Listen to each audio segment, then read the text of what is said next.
मराठी अभिनेत्री विदिशा म्हैसकर यांच्या उपस्थितीत महाराष्ट्र उद्योगरत्न अवॉर्ड 2024 संपन्न। वरुड शहरातील धनोडी रोडवरील श्रद्धा राधा सेलिब्रेशन हॉल येथे सदरीलचा कार्यक्रम संपन्न। कलाजीवन बहुउद्देशीय संस्था ढगादारो आयोजित महाराष्ट्र उद्योगरत्न पुरस्कार 2024 या ऑरेंज सिटी वरुडमध्ये दिनांक 5 मे 2024 ला आयोजित करण्यात आला होता।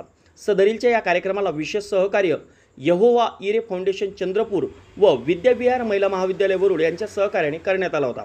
महाराष्ट्र उद्योगरत्न पुरस्कार या कार्यक्रमाचे मुख्य आकर्षण होते मराठी अभिनेत्री विदिशा म्हैसकर, भाग्य दिले तू मला, गुणी जोडी, रंग माझा वेगळा, फेम विदिशा म्हैसकर यांच्या या कार्यक्रमाने वेगळीच रंगत वाढवली। Offer offer offer Veera mobile and electronics सर्व प्रकारचे मोबाईल आणि एलईडी टीव्ही आणि वॉशिंग मशीन, फ्रीज उपलब्ध। आकर्षक ऑफरवर आकर्षक गिफ्ट। चला तर मग वरुड मधील सर्व ग्राहकांनी वीरा मोबाईल शॉपीला भेट द्या आणि आकर्षक गिफ्ट मिळवा। मोबाईल रिपेअरिंग केला जाईल। चला तर आलेल्या संधीचा लाभ घ्या। आता हा पुरस्कार जो आहे तो उद्योजकांशी उद्योगरत्न पुरस्कार आहे आणि इथे छोट्यांपासून मोठ्या उद्योजकांपर्यंत सगळ्यांनी खूप चांगले चांगले टिप्स दिलेत। तर मला असं वाटतं की इथे येऊन माझाच फायदा झालाय।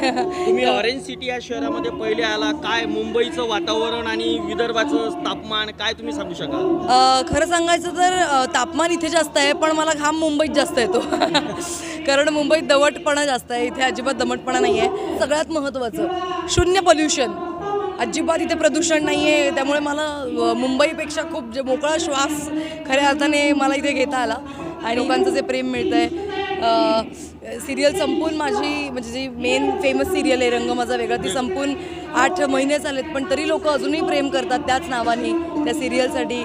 तर हे रंग ते वेगळा करू शकली नाही प्रेक्षक अजून, म्हणजे खूप आनंदाची बाब आहे। हो, रंग अजून वेगळा करू शकले नाही, अजून रंग तो चिकटून आहे।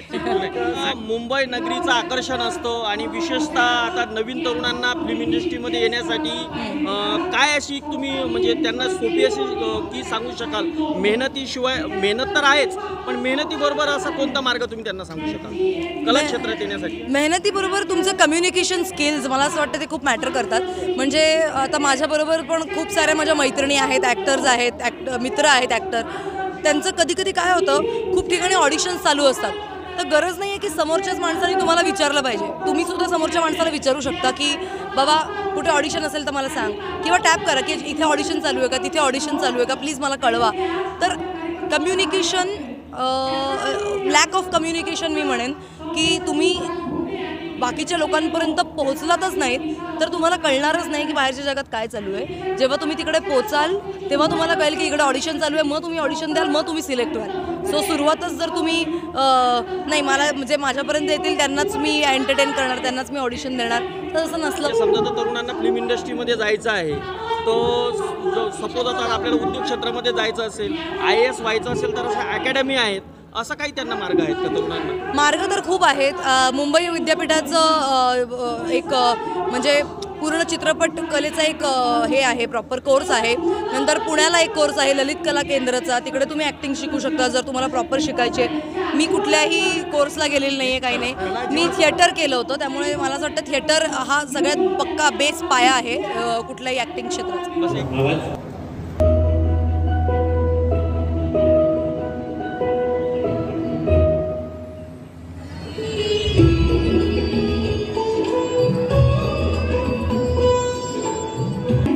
नोकरी लागण्यापूर्वी मिळणार पेन्शन कुठे?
कार्यक्रम जरी उद्योगरत्नांना पुरस्कार सोहळ्याचा असला तरी कलाकार विदिशा म्हैसकर यांनी संपूर्ण कार्यक्रम एकूणच गाजवलेला आहे। या कार्यक्रमासंदर्भातील विशेष बातमी अजून आपण बघणारच आहोत, पण उद्योगरत्न कार्यक्रमासंदर्भातील पुढील बातम्या पाहण्यासाठी आजच आमच्या HD महाराष्ट्र न्यूज या चॅनलला सबस्क्राईब करा। पाहत राहा HD Maharashtra news, Soham news.